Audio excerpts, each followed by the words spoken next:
우리 모두가 주님이 찾으시는 그 한 사람이기를 축복합니다. 성경을 가만히 보면, 세계 역사를 보더라도 신기한 게 꼭 그 시간에 있어야 할 그 사람이 거기에 있었다. 그리고 그 사람이 바로 뭔가를 전환하고 변화시킬 수 있는 하나의 기폭제가 됐다. 이런 얘기를 많이 찾을 수가 있습니다. 제가 왜 살면서 자기 인생 그래프를 이렇게 그리다 보면 깜짝 놀랄 만한 일을 경험한 몇 가지가 있지 않습니까? 그 중에 한 가지가 2004년도에 상영된 패션 오브 크라이스트라는 영화예요. 이 영화를 볼 때 제가 진짜 깜짝 놀랐습니다. 이때 이미 목사 안수를 받은 뒤였지만 예수님의 고난을 저렇게 리얼하게 표현할 수 있는 영화가 과연 만들어질 수 있었느냐? 이전엔 없었거든요. 그냥 가볍게 먼발치에서 왕중왕이나 이런 거 보면 그냥 먼발치에서 딱 몇 컷으로 지나가는 장면이었지, 집중적으로 예수님이 순환당하신, 고난당하신 일주일을 밀착해서 저렇게 상영한 영화가 없었어요. 이미 봤을 때는 그렇구나 하고 넘어가지만 저게 처음 상영됐을 때는 굉장히 큰 충격이었죠. 두렵고 무섭고 굉장히 그런 영화였습니다. 이 영화에 얽힌 얘기도 많더라고요. 이때 당시에 유명한 그런 배우였던 멜 깁슨이 호주 출신 배우잖아요. 러셀 에폰이라는 시리즈 상영하고. 근데 그 가만히 보면 배우들을 제가 좋아하는 몇몇 배우들이 있는데 그분들이 이제 인성이나 생활상을 이렇게 좀 알게 됐을 때 존경을 하게 되고 멋지다라는 생각을 갖는 배우들은 제가 이제 꼭 그 영화가 나오면 찾아보죠. 이미 천국 가신 분들도 많지만 멜 깁슨이라는 배우도 따지고 보면 그런 사람 중에 한 사람이에요. 이 사람이 이 영화를 만들기를 각오한 1990년도 이때쯤에 매일 성경을 한 장씩 읽었대요. 매일. 예수 잘 믿는 사람도 솔직히 그러기 힘들지 않습니까? 매일 성경을 한 장씩 읽어가면서 그 복음서를 읽는 중에 본인이 감동을 받아가지고 영화를 제작해야겠다.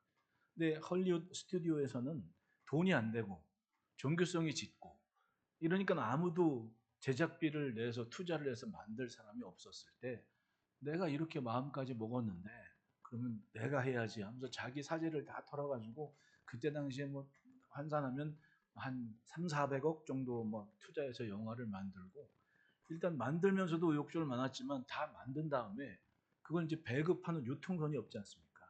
그러니까 또 한 1,500만 불인가 더 투자를 해가지고 유통까지 하는데 놀랄 만한 일이, 그렇게 이 기존에 있는 사실은 그때 당시에 헐리우드 대다수의 자금이 유대인 자금 아니면 중국 자금 이런 게 많이 유입이 됐을 때였거든요. 유대인들이 예수님 얘기 좋아하겠어요? 안 좋아하죠. 자기들이 죽였다 그러는데 안 되는 겁니다. 그러니까 자기가 직접 유통까지 하는데 놀랄 일이 벌어진 거죠. 그 전 세계적으로 교회, 학교 이런 데서 스크린 걸고 그걸 상영하니까 엄청, 그러니까 자기가 투자한 것보다 굉장히 많은 수익도 수익이지만 그런 일이 있는 거예요. 잠자코 지내던 성도들이 저 영화가 상영됐을 때 굉장히 많은 도전을 받고 막연하게 알아왔던 것을 눈에 확실히 그렇게, 왜냐하면 일단 영화를 제작하는 이 인프라가 굉장히 발전을 한 상태잖아요. 스크린, 또 분장 기술, 또 환경, 그러니까 또 이 스태프들도 어떻게 세트장 만든 게 아니에요. 직접 장소를 찾아봤더니 이탈리아의 마테라란가 무슨 계곡이 딱 예루살렘의 그 해골의 곳과 같고 기온차가 별 없고 했는데 영화 제작하기에 탁월한 곳이어서 이탈리아 가서 제작했다 그러더라고요. 그 얘기를 들어보니까 참 이 사람은 가만히 보니까 그냥 영화 배우가 아니라 한 교회나 신앙의 역사에서 꼭 필요했던 한 가지를 하기 위해 그때 이 사람이 성경을 읽고 거기에 있었구나. 재밌는 얘기를 경험을 한 겁니다.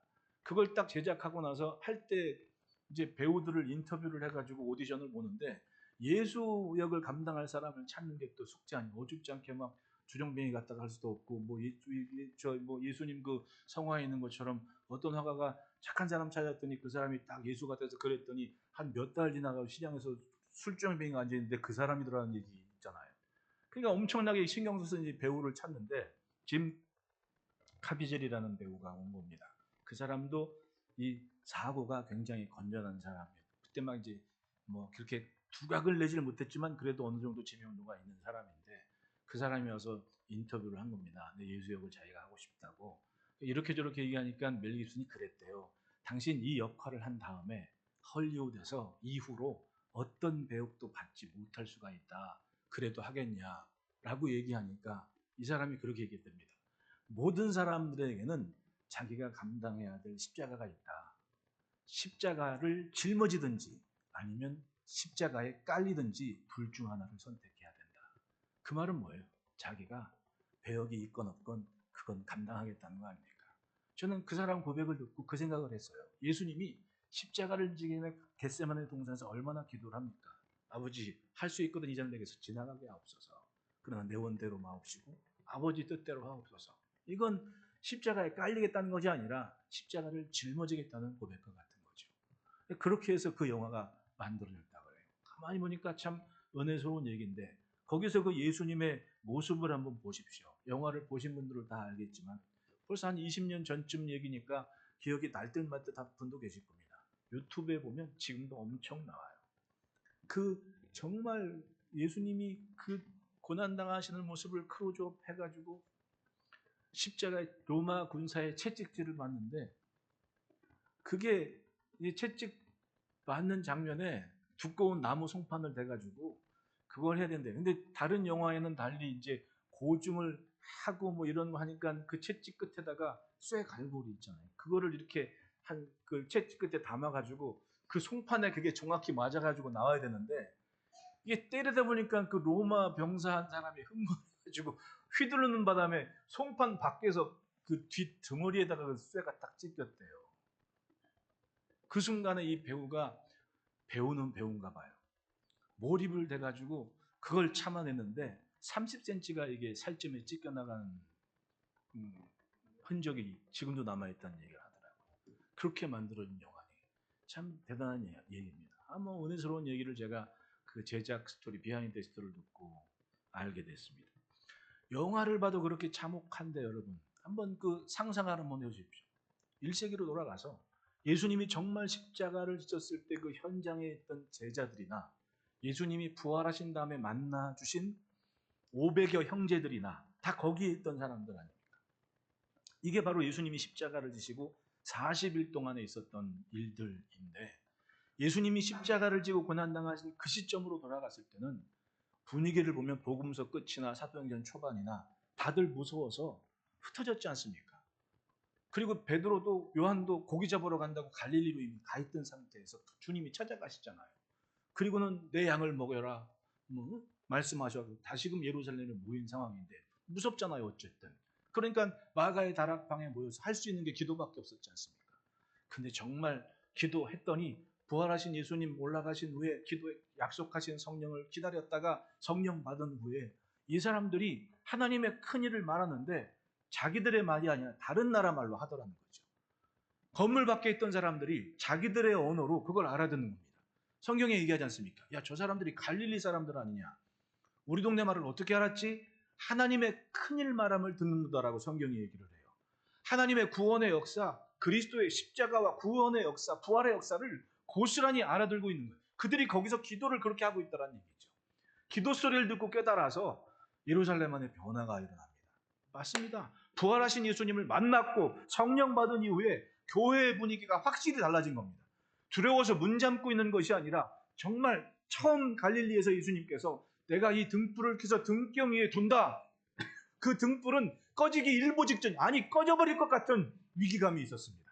예수님이 십자가를 지셨거든요. 3년 동안 쫓아다닌 그 예수님이 죽으신 겁니다. 충격이었죠. 다 뿔뿔이 떴던 경험이 있습니다. 부활하시고 보였지만은 그 두려움이 어디 갔겠습니까? 눈앞에서 불과 한 달 전 얘기 아닙니까? 죽으신 주님을 봤거든요. 그리고 예수를 믿는다는 게 어떤 결과를 가져오는지 경험을 이미 한 사람들입니다. 유대인으로서. 정말 꺼져가는 등불 같은 그들인데 예수님 만났고 예수님 말씀처럼 성령을 받았고 그 뒤로 이들은 정말 용감하고 담대하게 변화하는 삶을 가진 겁니다. 예수 중심이 된 거예요. 따라합시다. 교회는 예수 중심이어야 된다. 여러분, 우리가 모여 예배하는데 가장 최고의 목적은 예수님이어야죠. 예수님 때문에 만났고 예수님 때문에 함께했고 그럼 예수를 닮아야 되고 예수를 쫓아가야 됩니다. 그거 아니면 감동이 아니라 감정으로 살게 되죠. 그건 저 문 밖에도 많이 합니다. 하나님의 감동하심을 쫓아가는 그때 담대함도 있는 것이고 어떤 상황이든 견딜 수 있고 이길 수 있는 힘이 생기는 거예요. 예루살렘 교회의 모습 보십시오. 담대한 모습으로 예배하고 기도하면서 자기들의 삶의 자리를 지켜갔습니다. 사도행전 2장 43절에는 사람마다 두려워하는데 사도들로 말미암아 기사와 표적이 많이 나타나니 그렇게 담대하게 예배하고 기도했더니 기적이 나고 표적이 나타나고 사람들이 예수 믿는데 신나기 시작합니다. 자기들이 한 달 전에 죽인 예수님을 증거하는데 그걸 믿고 받아들이는 겁니다. 교회는 어떻게 변했습니까? 사도행전 2장 44절부터 보면 믿는 사람이 다 함께해서 모든 물건을 서로 통용하고 또 재산과 소유를 팔아 각 사람의 필요를 다 나눠주며 날마다 마음을 같이하여 성전에 모이기를 힘쓰고 집에서 떡을 떼며 기쁨과 순전한 마음으로 음식을 먹고 쫙! 이게 뭐예요? 처음에 그 성전은 유대인들의 전유물처럼 생각됐습니다. 근데 그 성전에 예수 믿는 사람들이 모인 겁니다. 왜? 자신들이 기다리던 메시아가 이미 왔음을 선언하는 공동체가 예루살렘 안에 생긴 겁니다. 그러니까 성전에 모여서 날마다 기우고 마음같이 힘썼으니 이 사람들이 다 예루살렘 사람들이 아니고 먼 데서 온 사람들도 있잖아요. 이 사람들이 집으로 안 가고 거기서 다 같이 있는 겁니다. 그래도 자기 재산 소유를 팔아서 그 몇천 명 되는 사람 함께 먹고 마시고 배 골치 않도록 살아가는 사람들이 그게 바로 바나바 같은 사람들이죠. 걷더니 모든 사람 밥해대면서 예수 믿는 공동체를 건사해 낸 겁니다. 그때 당시에 학자들의 견해에 따르면 예루살렘 상주 인구가 2만이 안 됐다고 얘기를 해요. 2만 명이 안 됐는데 베드로가 설교했더니 5천 명이 회개하고 세례받고 3천 명이 회개하고 세례받고 기본 8천 명이 된 겁니다. 아니 상주 인구가 2만 명이 안 되는데 그중에 8천 명이 예수를 믿었다면 굉장한 한. 이 사람들이 성전에 매일 올라가서 누구 얘기합니까? 예수님 얘기하고 기쁨과 즐거움으로 떡을 떼고 교제하면서 찬송하는 무리들이 생긴 겁니다. 메시아가 이미 오셨는데 왜 못 믿냐? 당당하게 얘기하고. 얼마나 멋집니까? 뭐 때문에? 예수 중심이었고 예수님이 최고의 가치였고 그거 맞춰 사는 거예요. 그때 있었던 일들입니다. 베드로와 요한이 성전으로 올라가요. 올라가는데 한 안진뱅이 구걸하는 사람이 좀 구걸하기 위해서 베드로와 요한을 이렇게 쳐다보고 있는 겁니다. 그때 베드로가 그런 얘기를 해요. 은과 금은 내게 없거니와 내가 있는 것을 내게 주노니 곧 나사렛 예수 이름으로 일어나 걸어라. 그 얘기를 하기 전에 얘기하죠. 우리를 봐라. 우리를 봐라. 이 우리를 보라는 얘기는 담대함이고 당당함이었습니다. 꺼져가는 등불 같은 자신들에게 나타나신 예수님, 그리고 말씀하신 성령을 받은 자신들의 삶은 불과 한두 달 전 그 얘기 아닙니까?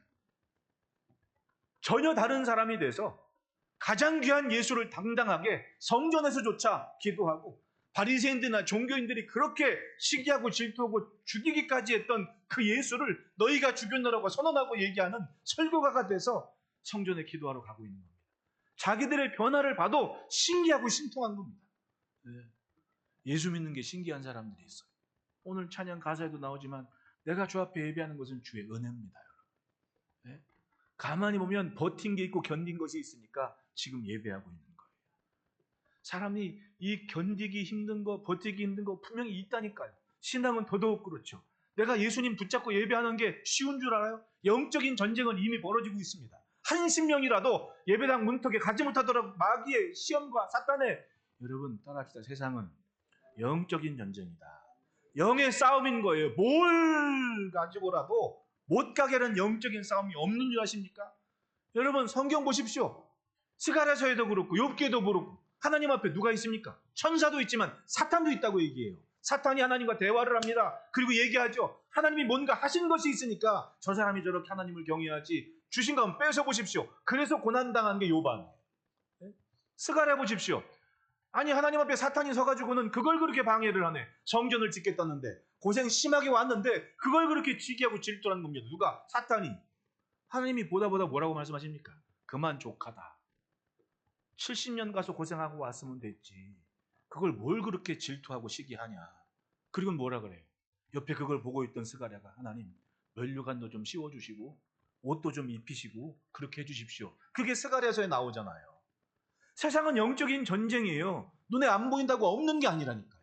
마귀는 지금도 성도들의 삶을 방해하고 시험합니다. 그런데 그 모든 시험을 다 버티고 견디니까 내가 오늘 예배하고 있는 거 아닙니까? 하루하루 돌아보면 은혜인 겁니다. 은혜. 신기하게도 예배에 앉아있고 저는 그러잖아요. 어쨌든 가정 뭐 여러분들이 이제 만나는 분만 만나고 해야지만은 그래도 목사는 그래도 주저앉아 있으면 한 사람 머릿속에 지나가면서 생각을 하고 그게 뭐 10년 넘으신 분도 있고 30년 된 분도 있고 다 기억나요. 야, 이분이 이랬었구나. 어떤 사람은 예배당 문턱 놓기 힘든 거 어떤 권사님 기도 제목이 주일 지키는 건데 지키고 있거든요. 지금 지나보면 오늘 사는 게 기도의 응답일 수 있는 거예요. 옆에 사람 2초만 쳐다보십시오. 이분이 언젠가 기도한 기도 응답일 수 있다니까요. 네? 진짜 얼마나 큰 은혜입니까? 예루살렘 교회 안에는 그런 기쁨 가운데가 넘쳐나기 시작했습니다. 그랬더니 우리를 보라고 담대히 얘기할 수가 있었던 거예요. 맞아요. 하나님께서 역사하시는 것이 그 시대에 거기 있던 그 사람들을 통해서 그 일을 이루어내신 거죠. 그러니까 버틸 걸 잘 버텨야 되는 거예요. 로마서 8장 13절 14절에 너희가 육신대로 살면 반드시 죽을 것이로되 영으로서 몸의 행실을 죽이면 살리니 무릇 하나님의 영으로 인도함을 받는 사람은 곧 하나님의 아들이라. 세상에 성령을 쫓아가라고 사도 바울께서 말씀하신 것처럼 하나님의 영을 쫓아가야만 그걸 잘 견디고 버텨야만 살아낼 수 있는 게 있어요. 제가 이렇게 경험한 것들 중에 진짜 버티고 힘들었던 육체적인 고통이 뭐였냐면 학교 다닐 때 이제 문무대라고 가요. 지금 학생들 가는지 모르지만 문무대 갔다 오면 군대 들어가서 15일 이렇게 15일 보름인가 얼마를 일찍 제대를 해줘. 그게 많으면 막 40일도 되고 막 그러거든요. 군사 교육을 받으러 가는 겁니다. 학생들이. 여기 딱 입소를 했어요. 남한성 밑으로 갔는데 그게 이제 유격 훈련을 하는 중에 차라리 땅을 기라면 기겠어. 근데 계곡과 계곡 사이에 로프 매놓고 거기를 건너게 하는 겁니다. 매달려가지고. 재주 좋은 애들은 그 유격 하는 애들은 그 로프를 이렇게 딱 엎드려가지고 쫙 해갖고 쫙 가요. 멋있게. 근데 그 멋있게 가는 게 쉬운 게 아니에요. 사람이 멋부리는 게 절대로 쉬운 게 아니에요, 여러분. 멋있는 사람 보면 존중을 해줘. 애쓴다고. 멋부리는 게 절대로 쉬운 게 아니에요. 처음에 다 그거 하려고 딱 잡았다? 딱 가자마자 거꾸로 매달리는 거예요. 꼭 통닭구이 닭 매달려 있듯이 거꾸로 매달려가지고 이제 거기부터 계곡을 건너가야 돼. 위험하니까 밑에 그물을 쫙 쳐놓죠.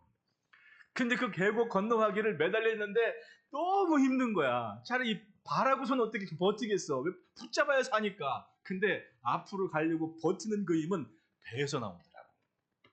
그러니까 운동하는 사람이 코어 힘 막 그러잖아요. 골프 치는 사람, 그 코치들도 코어에 힘 키우고 막 그런 이유가 여기서 다 힘이 나온다는 걸 거기서 알았어요. 못 붙어 있겠는 거야. 진짜로 그늘로 차라리 떨어진 애들도 있다. 난 걔네들이 야근 애들이라고 생각해. 일찌감치 떨어지는 게. 응? 그걸 매달려가지고 끝까지 건너가는데 그래도 딱 건넜을 때는 야 버텼구나. 그 안도감이 오더라. 근데 사는 게 그래요. 사는 게. 얼마나 버틸 게 많아요. 이 아빠들 직장생활에서 얼마나 버틸 게 많아요. 엄마들도 마찬가지고. 사회생활하고 집안생활하고. 어떤 분은 남편 때문에 버틴 게 있습니다. 남편 때문에 버틴 분도 있대. 버틸 게 얼마나 많은데 근데 그걸 버텨내는 겁니다. 그러니까 여기 있는 거지. 예배는 안 그래요? 신앙은 안 그렇습니까? 이제까지 성장하면서 얼마나 버틴 게 많아요. 신앙 쪽으로. 주변에 함께 기도하시는 분들, 예배하는 분들, 이분들이 같이 기도해주고 또 나도 기도했고 그 기도들이 얽히적히 쌓여가지고 그물이 돼서 나로 하여금 버티고 이 자리까지 오게 하는 거예요. 매주일 내 힘으로 온다고 착각하지 마십시오. 하나님이 부르셨고 하나님이 허락하셔서 예배를 드리는 거예요.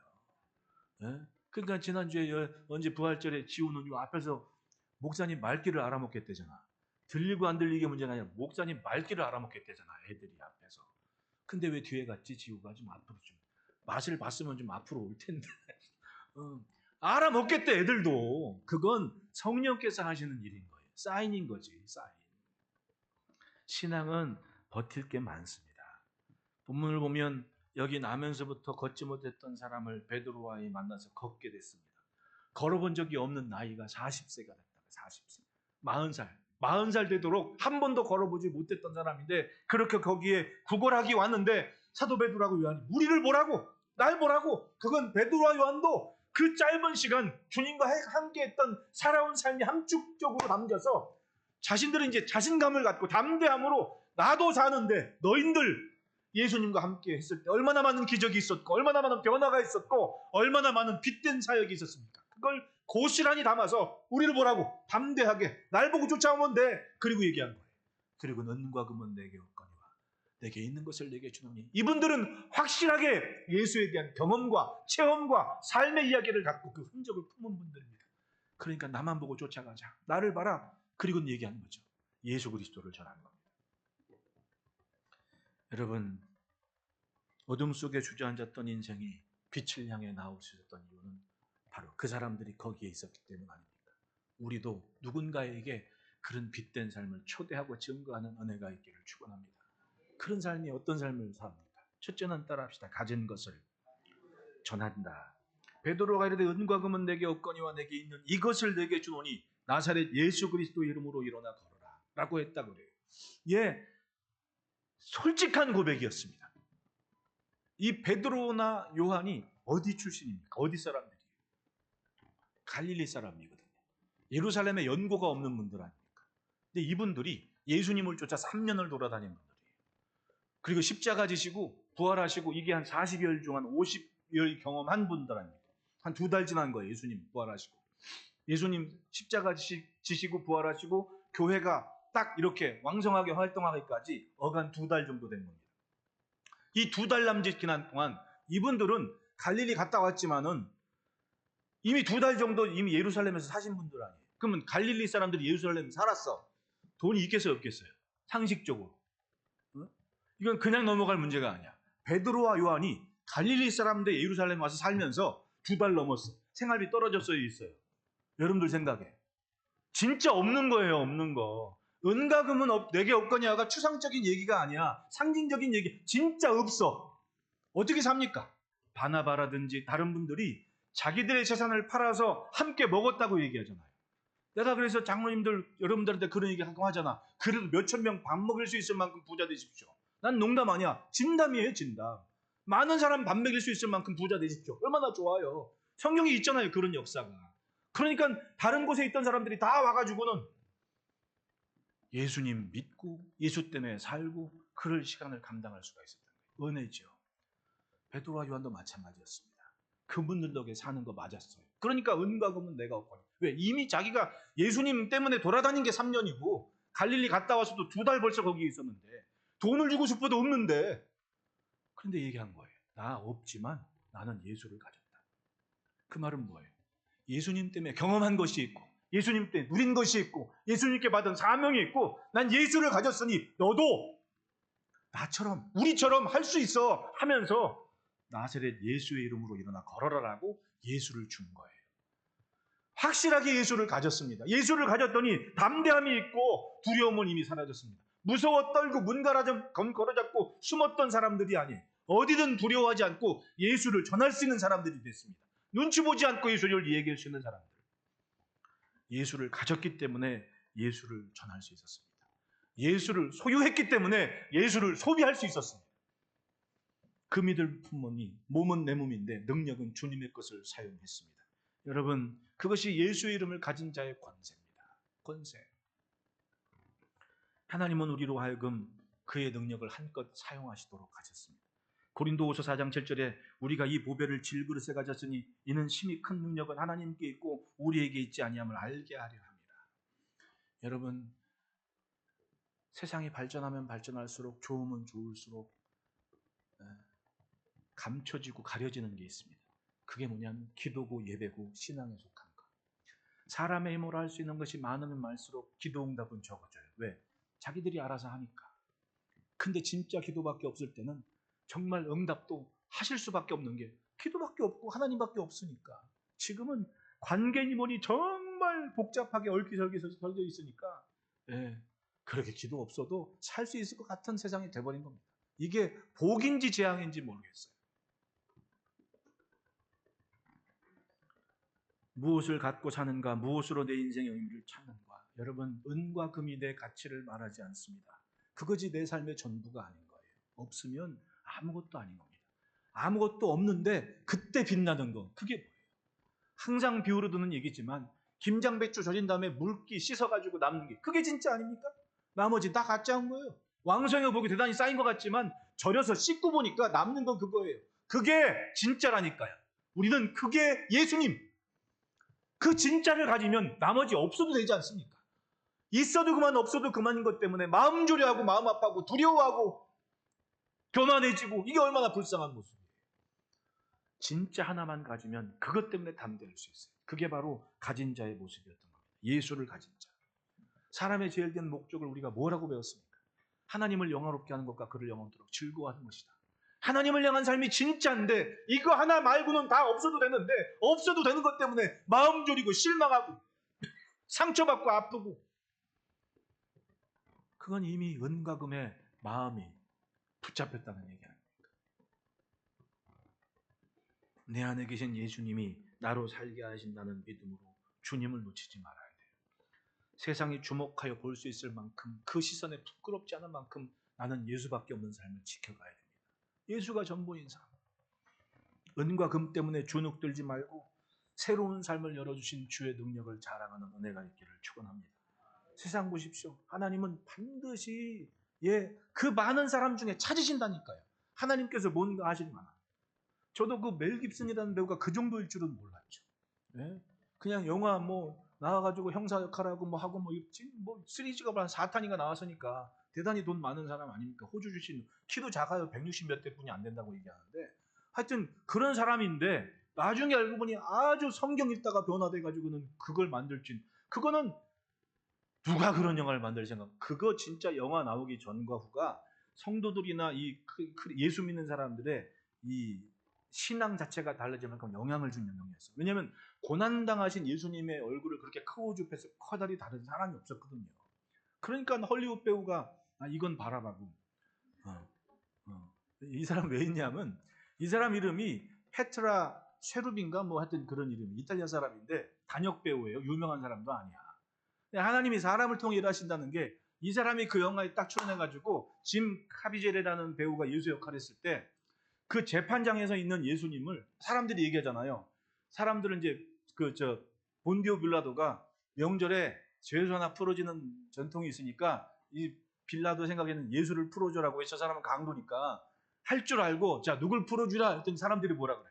바나바를 풀어줘라, 바라바를 풀어줘라, 바라바를 풀어주고 얘기해. 그는 강도라고 얘기해 성경도. 그때 풀려난 바라바가 예수님을 딱 쳐다보는 장면이 있대. 자기 역할은 딱 그거 하나였대. 근데 그 배우 눈빛을 잊을 수가 없더래. 무신론자였거든요. 영화 찍을 때. 그냥 단역 배우였어. 근데 그 예수 역할하는 사람의 눈빛을 보고 이 사람이 예수를 믿었대. 더 웃긴 거 아세요? 그 예수를 믿은 그 감정과 자기 일상의 변화를 가지고 책까지 썼대. 예수 안 믿던 사람이 그 영화 출연해 단역으로 출연, 그거 한 번 딱 부딪히고 예수를 본 것도 아니야. 예수 역할하는 사람 눈빛 보고 예수님의 일대기에 대해 쭉 공부를 했더니 안 믿을 수가 없대. 그래가지고 책을 썼대, 자서전을. 더 웃긴 거 아세요? 그 뒤로 책을 썼으니까 뭘 해야 돼? 전도 집회를 다녔대. 강도 역할을. 몰랐죠? 신기한 일 아닙니까? 그러니까 저 영화가 나오기 전과 후가 교계나 세상에 엄청난 성장기와 황금기를 보냈잖아요. 솔직히 20세기 말 우리나라도 마찬가지고 황금 만능주의가 정착이 된 시점 아니었습니까? 그때가 성장률 따지면 그때는 턱도 안 되죠. 지금 우리나라만 하더라도. 그럴 때 저 영화가 딱 출연돼서 경종을 한번 울려준 겁니다. 저는 그걸 가지고 신학적인 잣대를 가지고 드리는 만한 그런 날카로움이 저한테는 없어요. 단 무엇이 옳은가, 무엇이 더 선한 모습인가, 어떤 영향이 있는가, 이게 중요한 거지. 거기에 그 사탄 역할을 하고 왔다 갔다 한 여자가 있어. 그게 여자예요. 여자 배우인데 그 여자 배우가 거기에 출연했다가 또 예수를 만난 거 아니에요. 이게 참 신기한 얘기들이 참 많더라고. 그러니까 그런 매스미디어에 영향력을 줄 만한 하나의 딱 사람을 자기 전 재산을 털어서 그냥 목숨 걸고 만든 영화를 만든 한 사람의 제작자가 있었고, 거기에 출연한 사람들이 예루살렘도 아니야, 이탈리아에 가서 찍었는데 이탈리아 사람들이 그 영화는요, 그 제작자 의도가 그래요. 모든 사람들이 영화를 볼 때 예수님께 집중하기를 바란다는 목표를 갖고 영어 한마디도 없습니다. 히브리어하고 라틴어만 가지고 그 배우들이 그걸 한 거예요. 얼마나 어려운데 그 영어들이. 근데 배우들이 그걸 해낸 거예요. 알아듣는 사람도 없잖아요. 히브리하고 라틴어도. 왜냐하면 예수님만 모여야 되니까 예수님이 쓴 언어만 써라. 이미 사화가 된 거예요. 히브리어나 라틴어나 고어 아닙니까? 실제 통용되지도 않는 말이 그때만 썼던 말인데 그렇게 해내니까 얼마나 대단한 거예요. 그리고 영화 자체 팀 스텝마저도 그런 은혜를 받고 무신론자가 예수를 믿고 이런 일이 있었던 거 아니에요. 맞아요. 하나님은 사람을 통해 일하십니다. 예수를 가진 사람이 분명할 때 그 사람이 곧 주의 일에 쓰임받는 은혜가 있는 겁니다. 여러분 관계에 우리 그만큼은 삽시다. 둘째로는 따라합시다. 참 소망을 이루며 산다. 4절부터 6절에 베드로가 요한과 더불어 주목하이르되 우리를 보라니 그가 그들에게서 무엇을 얻을까 하여 바라보거늘. 이 구걸하는 사람의 목적은 인간적으로 육체에 도움이 될 만한 것 얻으려는 게 목적인 사람이었던 겁니다. 근데 베드로와 요한이 우리를 보라라는 이 말은 이 사람들은 이미 은과 금이 전부로 사는 사람이 아닙니다. 예수를 가졌기 때문에, 예수를 믿었기 때문에 예수만이 참 소망인 걸 아는 사람들이었던 거예요. 그러니까 육신의 필요를 채우기 위해서 고민하지 말고 일단 예수를 믿어야 돼. 예수가 진짜야. 이 말을 하고 싶은 거 아닙니까? 40년을 남이 걷는 것만 바라보고 산 사람이에요. 어릴 적에는 엄마 아빠가 있었습니다. 나이 40살이고 10대쯤 넘어가서 어찌어쩌다 보니까 통상적으로 엄마 아빠가 거둘 나이는 이미 지났고, 그러니까 사람들이, 삼촌들이, 조카들이, 아니면 사람들이고 너 이제 이렇게 살아야지. 그리고 살 방법을 가르쳐 준 게 성전에 기도하는 사람들의 구제를 받는 일이었던 겁니다. 40년을 그렇게 산 거예요, 이 사람은. 무슨 소망이 있겠습니까? 이 사람은 그저 뭘 얻을까 하여 쳐다봤다고요. 이게 전부야. 제한적인 삶이었습니다. 근데 그걸 확실하게 깨준 분들이 누굽니까? 은과 금은 내게 없거니와 내게 있는 것을 내게 주노니 곧 나사렛 예수의 이름으로 일어나 걸어라. 예수를 전해준 겁니다. 예수를 알게 한 겁니다. 왜? 내가 그렇게 살아봤더니 예수님밖에 없더라. 예수는 참 소망이더라. 자기도 지금 그렇게 살고 있어. 은과 금은 없는데 신기하게 잘 살고 있어. 그게 사도 베드로와 요한의 모습 아니었습니까? 골로새서 1장 27절 보십시오. 하나님이 그들로 하여금 이 비밀의 영광이 이방인 가운데 얼마나 풍성한지를 알게 하려 하심이라. 이 비밀은 너희 안에 계신 그리스도시니 곧 영광의 소망이니라. 하나님이 알게 하신 비밀, 알려주신 비밀, 그건 영광의 소망이신 그리스도이시다. 예수님이 소망이시라는 거예요. 예수를 가지면 된다는 겁니다. 그 믿음 하나면 된다는 거예요. 세상은 갈수록 은과 금 전부가 돼요. 그것 때문에 좋았다, 안 좋았다, 슬펐다, 기뻤다 하는 세상이 되어버렸습니다. 근데 그것이 목적이면 얼마나 불쌍해요.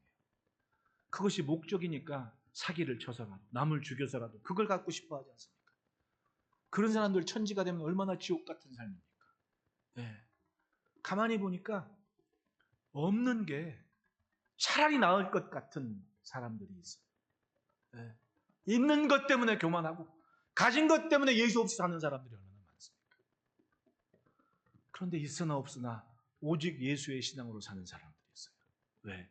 그분들은 참 소망을 가졌기 때문에 그런 거예요. 네. 지난 주간에도 걱정이 돼가지고 카톡으로 통화를 했는데 누구인들 식구들하고 폭탄 떨어지는데 살고 싶겠어요, 여러분? 네, 누구인들 거의 버티고 있더라고. 어지간하면 들어오지 그러냐고. 외교적으로도 좀 안 좋은 분위기인데 근데 나온 비자 문제 때문에 어떻게 될지 모르니까 그냥 끝까지 거기 있겠다고 고집 부리고 있는 거예요. 아니 폭탄 떨어지는데 여러분 거기 있고 싶겠냐. 저도 처음 갔을 때 저도 물론 군생활하고 총도 쏴보고 포도 쏴고 다 해봤어요. 근데 진짜 내가 여기 있는데 진짜 저 건너편에서 빵 하고 왜 이렇게 빛은 소리보다 먼저 나잖아요. 소리가 좀 늦게 나오잖아요. 번쩍번쩍 꽝꽝꽝꽝. 이게 보이는, 얼마나 세상 말로 쫄았는데 거기 처음 가가지고 군대 갔다 와도 쫄았어. 어? 근데 그 사람들은 그게 일상이 된 사람들 아니에요. 사는지 죽는지인데. 근데 거기 또 지키고 있네? 내가 하면 어떡하겠냐. 대단한 분들이에요. 참 소망을 가졌기 때문에 그 자리를 지키는 거 아니겠어요? 은과 금이 전부가 아니에요. 그 소망을 포기하고 싶지 않은 거예요. 소망은 하나님께서 이루시는 일이에요. 그리고 하나님께서 이루시려는 일입니다. 그러니까 소원이 되지. 내 맘대로 되는 건 소원도 아니고 소망도 아니야. 따지고 보면. 하나님께서 이루실 일. 여러분, 예수 아무나 믿는 게 아니에요. 하나님께서 마음을 열어주시고 알게 하시는 사람들이 예수 믿는 거예요. 적어도 이 시간 예수 앞에 있는 여러분들은 하나님의 허락하심 속에 주의 자녀로 서 있는 거예요. 믿으십니까?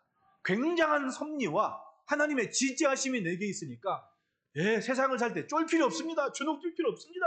담대함으로 아버지 하나님 들고 살 수 있는 참소망이 내게는 있다는 겁니다. 문제는 이 의미 있는 모습이 정말 하나님께서 이루고 싶은 일이 되도록 내가 감당하는 거지, 내 삶의 일들을. 그게 멋진 삶인 거예요. 분명히 우리에게는 하나님께서 하시려는 일이 있습니다. 로마서 15장 12절에 또 이사야가 이르되 이새의 뿔이 곧 열방을 다스리기 위하여 일어나신 이가 있으니 열방이 그에게 소망을 두리라. 맞습니다. 예수만이 참 소망이고 예수만이 생명의 길인 것을 예수님이 직접 말씀하신 거예요.